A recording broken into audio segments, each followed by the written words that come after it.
ये देखो इस सवाल में क्या दे रखा है हमें। अंतिम पद दे रखा है इसने 45 और योग दे रखा है हमें 400। तो क्या बोला है एन और डी ज्ञात करो। तो इसमें कौन सा फॉर्मूला लगाएंगे हम। एल दे रखा है तो ए प्लस एल वाला, तो एस एन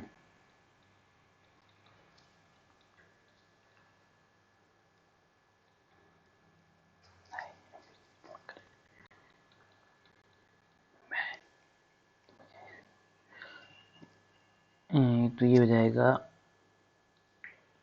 50। तो कितना हो जाएगा सबसे पहले ये 50 हो जाएगा। 45 5 50, तो 50 से कितनी बार जाएगा ये 50 अट्ठे 400। तो एन इक्वल टू 16। तो हमारे पास ये तो आ गया हमारे पास कुल पद इसमें क्या है 16। अब क्या निकालना है एल वाला। अब हमें डी निकाला है, एल वाला फॉर्मूला लगाओ सीधा इसमें। तो एल क्या है हमारे पास, ए क्या है हमारे पास, एन क्या है 16 में से एक गया 15। डी क्या है हमारे पास, यही तो निकालना है, यानी कि 15 डी लिख दो इससे। तो ये जाएगा, ये कितना हो जाएगा हमारे पास 40 बराबर 15 डी। तो ये आएगा हमारे पास 40/15। अब इसे 5 अट्ठे 5 तियाँ, तो डी इक्वल टू क्या आ गया हमारे पास।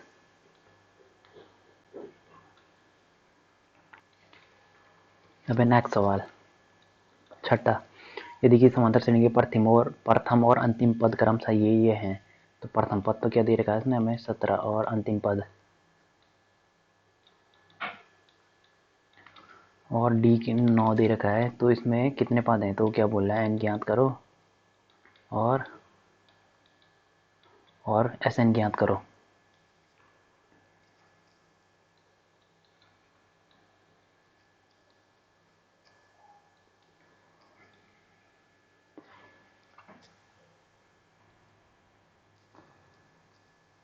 तो इसमें हम सबसे पहले एन ज्ञात करने के लिए कौन सा फॉर्मूला लगाएंगे। सबसे पहले तो हमें कौन सा ए एल वाला फॉर्मूला लगा रहे हैं हम यहाँ से, ताकि हमें क्या मिल जाए एन मिल जाए। तो एल वाला फॉर्मूला लगाएंगे हम ए प्लस n-1 इंटू डी।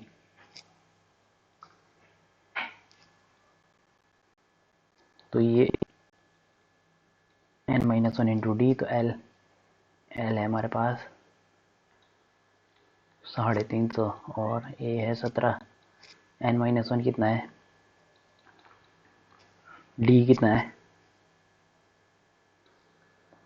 350 में से 17 किया 333 बराबर 1 और ये कट गया। कितनी बार कट रहा है अब हमारा, ये कटेगा 37 बार। तो ये हो जाएगा n-1 इक्वल टू 37। तो n इक्वल टू कितना हो जाएगा 38। तो n ये तो मिल गया। अब हमें क्या चाहिए, अब इसमें एस एन चाहिए। तो एस एन का फॉर्मूला सीधा लगाओ इसमें n/2 इंटू ए प्लस एल।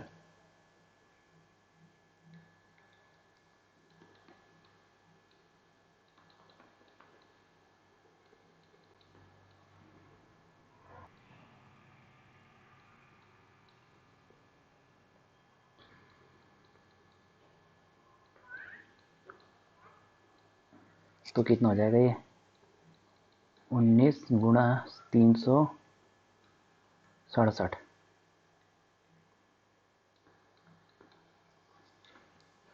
तो ये हो जाएगा एस एन इक्वल टू 6973।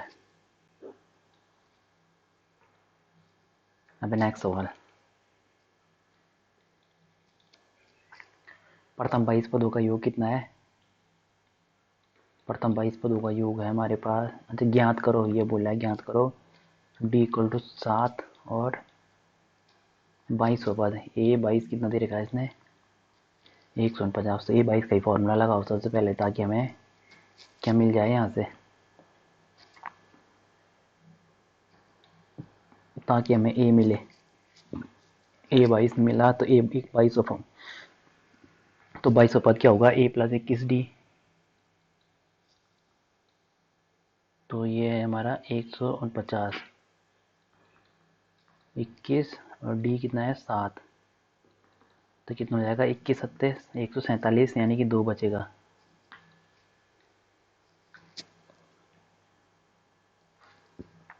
अब देखो ए इक्वल टू 2 आया, अब हम सीधा सीधा एस एन निकालेंगे ना, इसमें एस 22 निकालेंगे मतलब।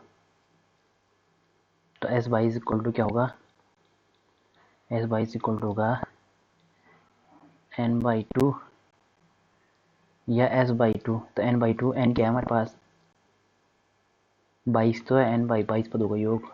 और ए कितना है हमारे पास, ए प्लस एन ना, ए प्लस ए एन। तो ए कितना हमारे पास, ए एन कितना है, तो ये आ जाएगा हमारे पास एस एन इक्वल टू 1661। अब नेक्स्ट, तो ये बोला है प्रथम 51 पदों का योग ज्ञात करो यदि दूसरे और तीसरे पद क्रमशः 14 और 18 है। तो इसने क्या देखा है, A2 दे रखा है बराबर 14 और दूसरे और तीसरे पद कितने हैं 18, 14 18। तो A2 इक्वल टू क्या हो जाएगा हमारे पास, A2 इक्वल टू होगा A प्लस डी। तो A2 तो A प्लस डी बराबर कितना हो जाएगा, ये 14 और ये A3 कितना हो जाएगा, A plus 2D equal to 18। तो अब देखो इसमें हम इसे ये मान लो हमें समीकरण 1,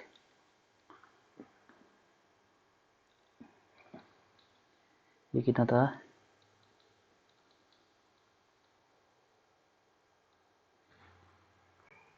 अब देखो इसमें डी इक्वल टू सीधा सीधा क्या निकल रहा है, A3 माइनस A2। तो ये तो A3 माइनस A2 होगा ना डी इक्वल टू। तो यहाँ तो सीधा सीधा ये आएगा, हमें इतनी करने की जरूरत नहीं है। तो ये हो जाएगा 4। तो अब यहाँ से ए की वैल्यू आसानी से निकल जाएगी। तो इक्वल टू कितना हो जाएगा, कितना होगा ये ए प्लस ए 14 माइनस डी। तो डी इक्वल टू कितना है, तो ए इक्वल टू 12 आ गया। अब क्या बोला है, 51 तक ज्ञात करो। या तो इसमें यह कर लो कि एस, एक तरीका तो ये है कि एस 51 निकाल लो, फिर ना ए 51 निकालो और तब फॉर्मूला लगाओ, या फिर सीधा सीधा ये वाला फॉर्मूला लगाओ,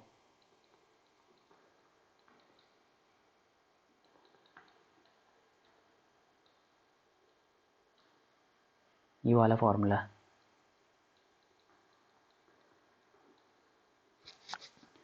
ये कितना है,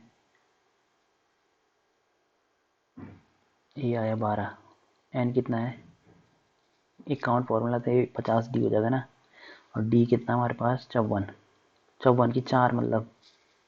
तो ये एस 51 इसे पूरा मल्टीप्लाई करके कितना आएगा, ये आएगा हमारे पास 56 10। कैसे होगा, 12 दूनी 24 और 50 200, तो 224, और ये कटेगा इससे और 12 मल्टीप्लाई होगा।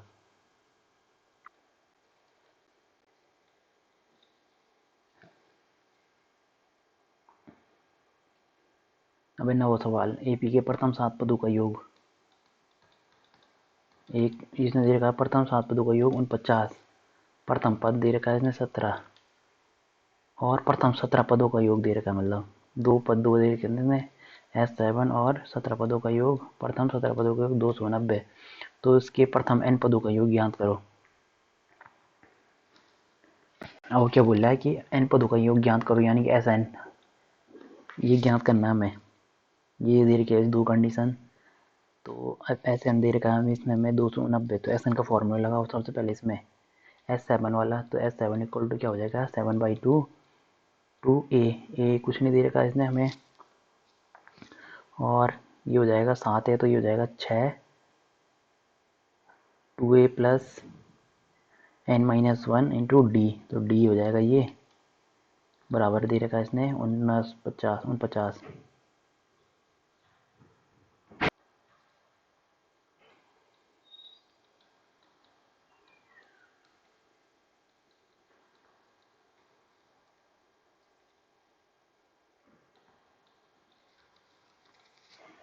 तो अगर हम यहाँ से 2 से डिवाइड करें अंदर को दोनों को, तो ये हो जाएगा 7 और ये हो जाएगा 3, ये हो जाएगा a + 3d, तो ये और ये 7 से 7 कट जाएगा।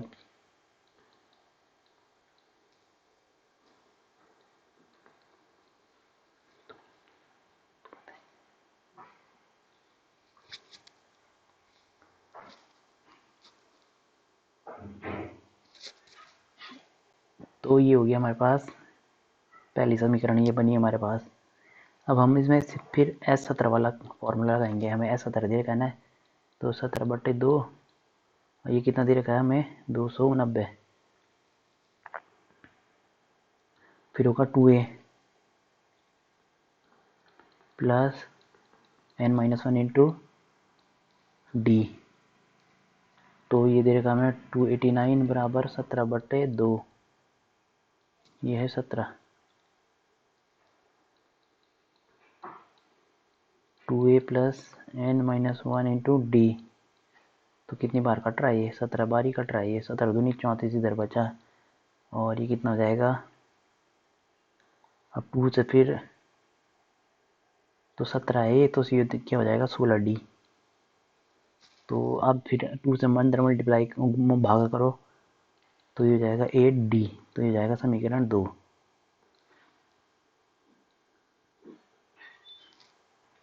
अब क्या करेंगे, हम समीकरण 1 और 2 को हल करेंगे, ए और डी के मान निकलेंगे।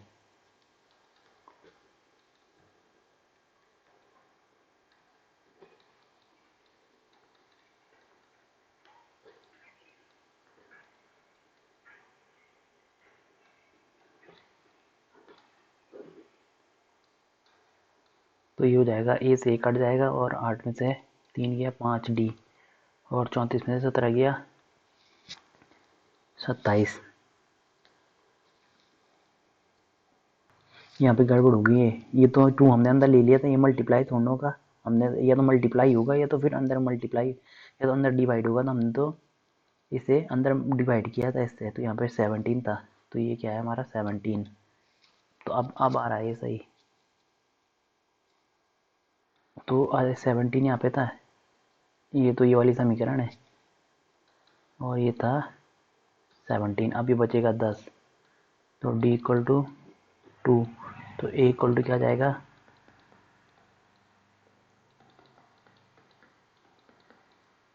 तो a = कितना जाएगा 1। अब क्या बोल रहा है Sn ज्ञात करो, ये तो बोला n पदों का योग ज्ञात करो, तो Sn = n/2 2a + n-1 × d,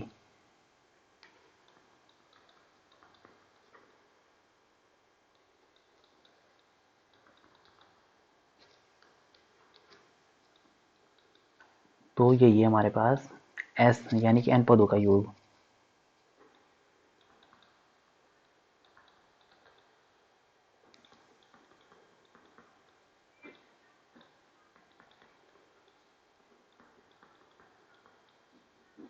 n² यानी कि n पदों का योग इस वाली समांतर श्रेणी का कितना है, जो कंडीशन दे रही थी उस हिसाब से n² है। अब वो कुछ भी पूछेगा जैसे कि 10 पदों का योग, तो 10 2 संख्या 100 हो जाएगा, जब 11 पूछेगा तो 11 11 की 121, तो n पदों का योग ये निकल गया। अब वो क्या ये सवाल है, इसमें बोल रहा है कि दर्शाइए कि a1 a2 a3 से ab बनती है यदि an से नीचे परिभाषित, ये इस कंडीशन ये कंडीशन दे रही है इसने हमें, और इसमें क्या बोल रहा है कि हमारे पास a1 a2 a3 से तो ये जो है समांतर श्रेणी बनेगी कि नहीं। तो सबसे पहले हम a1 निकालेंगे इसमें, अगर ये समांतर श्रेणी बनेगी तो यानी कि सारपंतर समान होगा, तो a1 निकाला हमने, तो 3 + 4n था ना ये, तो n की जगह क्या आ जाएगा, तो किसकी बात कर रहे हैं हम, इस वाले सवाल की, तो ये क्या हो जाएगा 4 × 1, तो a1 = क्या आ जाएगा ये 7, A2 इक्वल टू क्या आएगा 8 3 11, A3 इक्वल टू क्या आएगा 4 3 12 3 15, और A4 भी निकाल लो एक और, कितना होगा ये 4 है, ये तो 4, 4 चौको 16 3 19। तो हमारे पास क्या आ गए, तो अब हमारे पास श्रेणी क्या बन रही है, श्रेणी बन रही है हमारे पास 7 11 15 19। अब तो हमारे पास सबसे पहले हम D1 निकालेंगे, तो D1 तो हम सब D निकालेंगे, यानी कि हमें क्या निकालना है, D इक्वल टू सबसे पहले होगा A2 माइनस A1, तो कितना होगा ये 11 में से 7 गया 4, यानी कि हम क्या निकालेंगे A2 माइनस A1 निकालेंगे, D तो बाद में पता चलेगा। तो ये कितना हो जाएगा 11 माइनस इससे ये घटेगा, तो कितना आएगा ये 4, फिर A3 माइनस A2, ये कितना हो जाएगा 15 माइनस 11, ये भी 4 ही आया, फिर A4 माइनस A3, ये कितना आया 19 माइनस 15, ये भी 4 ही आया। तो हमें क्या दिख रहा है बार, यानी कि ये समांतर श्रेणी है, क्योंकि हर बार अंतर क्यों आ रहा है, समान आ रहा है, तो ये चूंकि क्रमागत पदों का अंतर समान है।